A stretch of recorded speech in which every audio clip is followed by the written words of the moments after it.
మీకు అందరికీ తెలుసు, ఈ మధ్యకాలంలో దాయి యాప్ వచ్చి మనకు కొమ్మూరు టౌన్లో కంప్లైంట్ చేయడం జరిగింది. దాని మీద కేసు రిజిస్టర్ చేశారు. దాంట్లో భాగంగా నిన్నటి రోజు మధ్యాహ్నం 2:30కి గంగవరం దగ్గర ఈ రాజేష్ అని ఎవరైతే ఉన్నారో మూడో ముద్దాయి, సో ఆయన్ని అరెస్ట్ చేయడం జరిగింది.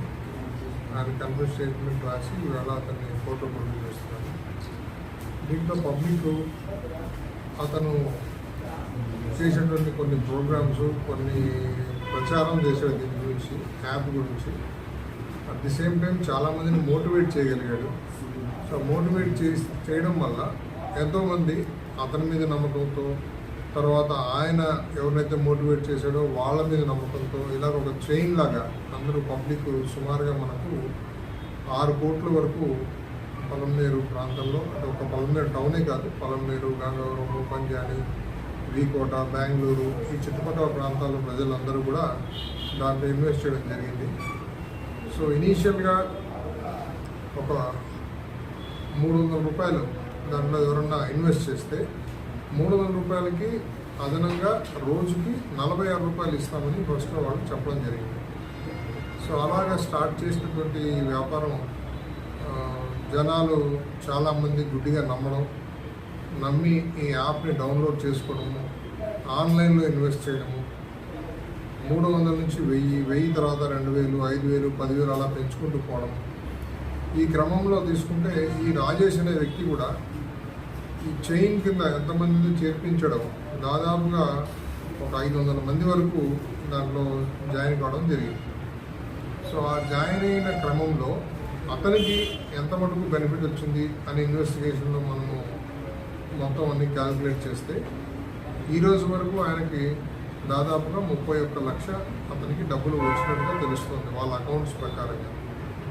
మన 35 లక్షలు వచ్చినాయి. 35 లక్షలు వస్తే అతను ఏం చేశాడు, మళ్ళీ రివర్స్ 31 లక్ష మళ్ళీ అతను ఇన్వెస్ట్ చేశాడు అదే యాప్లో. సో వచ్చిన డబ్బు కూడా అతను ఉంచుకోలేదు. ఆ వచ్చిన డబ్బులు మళ్ళీ అతను కూడా ఆశపడి మళ్ళీ దాన్ని ఇన్వెస్ట్ చేయడం జరిగింది. సో ఇదే క్రమంలో దాదాపుగా 6 కోట్ల రూపాయలు ఇలాగా ఈ యాప్ ద్వారా చాలామంది పబ్లిక్ దాంట్లో ఇన్వెస్ట్ చేయడం జరిగింది. ఇది ఒక ఆంధ్రప్రదేశ్లో ఇక్కడ మనం బయటపడింది అనుకోవడం కాదు, నాగాల్యాండ్లో కూడా దీని మీద కేసు పెట్టారు. అక్కడ కూడా సేమ్ ముద్దాయిలు, A1 బాలసుబ్రహ్మణ్యం, A2 టీనా అనే ఒక అమ్మాయి. సో వాళ్ళిద్దరూ వీళ్ళకు ఇంట్రడ్యూస్ చేశారు ఈ యాప్ గురించి. మన రాజేష్కి జనవరి 2024 ఈ సంవత్సరం జనవరిలో ఇతన్ని వాళ్ళ నెట్ ద్వారా కాంటాక్ట్ అయ్యి వాట్సాప్లో మాట్లాడి, వాట్సాప్లో ఆయన ఏదో ఒక ఫామ్లో సీఈఓగా పనిచేస్తున్నారని బాలసుబ్రహ్మణ్యం అనే వ్యక్తి వీళ్ళకి ఇంట్రడ్యూస్ చేయడం, ఇతను రాజేష్ గుడ్డిగా అతన్ని నమ్మడం, ఎలాంటి వెరిఫికేషన్ లేకుండా, కనీసం ఫిజికల్గా కూడా అతన్ని చూడకుండా జస్ట్ వాట్సాప్ ఆడియో కాల్స్ కొన్ని వాళ్ళు మాట్లాడడం వల్ల ఈయన నమ్మి ఈయన మోసపోవడమే కాకుండా జనాల్ని ఎంతోమందిని ఇతను మోటివేట్ చేసి తద్వారా చాలామందికి ఫైనాన్షియల్ లాస్ కలిగించాలి. సో దాని గురించి నాగాల్యాండ్లో కూడా కేసు రిజిస్టర్ చేశారు, వాళ్ళు ఇన్వెస్టిగేట్ చేస్తున్నారు. కేరళలో కూడా కేసులు రిజిస్టర్ అయినాయని మాకు తెలుస్తోంది. సో ఇవన్నీ చూసిన తర్వాత దీంట్లో అందరి యొక్క బ్యాంక్ స్టేట్మెంట్స్ తీసుకోవాల్సి ఉంది. ఆల్ ఓవర్ ఇండియా చాలా బ్యాంక్స్కు ఈ అమౌంట్స్ వెళ్ళినాయి. సో ఆ బ్యాంక్స్ నుంచి అన్ని స్టేట్మెంట్స్ రావాలా, వచ్చిన తర్వాత ఇంకా ఎక్కడెక్కడ ఉన్నారో అందరినీ చూసి A1, A2 అందరినీ అప్పుడు కలెక్టివ్గా ఆల్ ఓవర్ ఇండియాలో ఈ మొత్తం యాప్ మీద వాళ్ళే ఆర్గనైజ్ చేశారని తెలుస్తుంది. కాబట్టి దీని మీద చాలా సీరియస్గా మా ఆఫీసర్లు అందరూ కూడా దీని మీద సమీక్ష నిర్వహించి ఏం చేయాలని తర్వాత దీని గురించి డిసైడ్ చేయడం జరుగుతుంది. ఈ ప్రస్తుతానికి మనం చట్ట ప్రకారంగా అతన్ని అరెస్ట్ చేసి A3 ముద్దాయిని చేసి అతన్ని ఈరోజు డిమాండ్ పంపిస్తుంది. ప్రజల్లో ఒకటే కోరుకుంటున్నాము, దయచేసి ఇప్పటికైనా కానీ రిలీజ్ అయ్యి ఇలాంటి యాప్స్ ద్వారా లేకపోతే వాట్సాప్లో వచ్చిన మెసేజ్ని నమ్మి పొరపాటున కూడా ఎలాంటి ఇన్వెస్ట్మెంట్స్ చేయొద్దండి. ఎన్నిసార్లు చెప్తున్నా పదే పదే కూడా ఇంకా మళ్ళీ చేస్తున్నారని తెలుస్తుంది. దయచేసి ఎవరిని నమ్మొద్దు.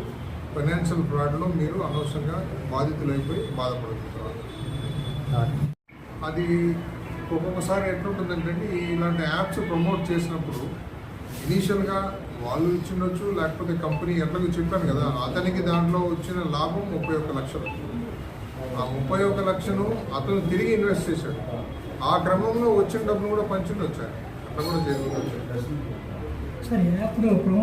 వాళ్ళు కూడా భాగంగా ఉండి ఇతనికి ఏమన్నా సహకరించారా, లేకపోతే కేవలం ఇన్వెస్ట్ చేశారా, లేకపోతే వాళ్ళు ఇంకా కొంతమంది చేర్పించి వాళ్ళ ద్వారా ఇంకా ఎవరైనా నష్టపోయారన్న అంశాన్ని మేము ఇన్వెస్టిగేషన్లో ఇంకా తీసుకొని రావాల్సింది.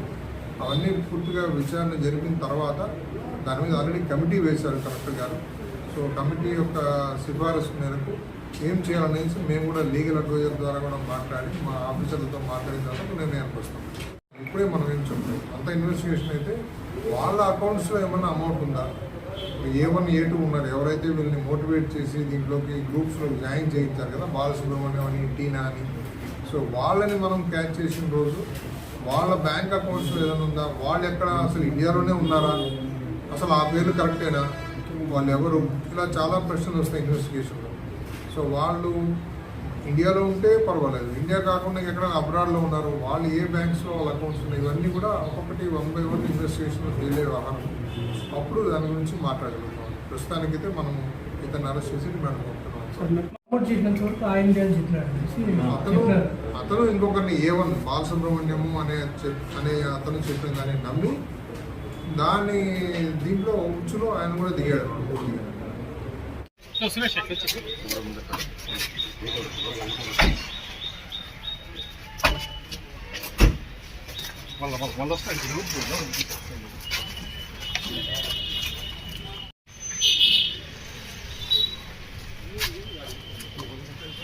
పబ్లిక్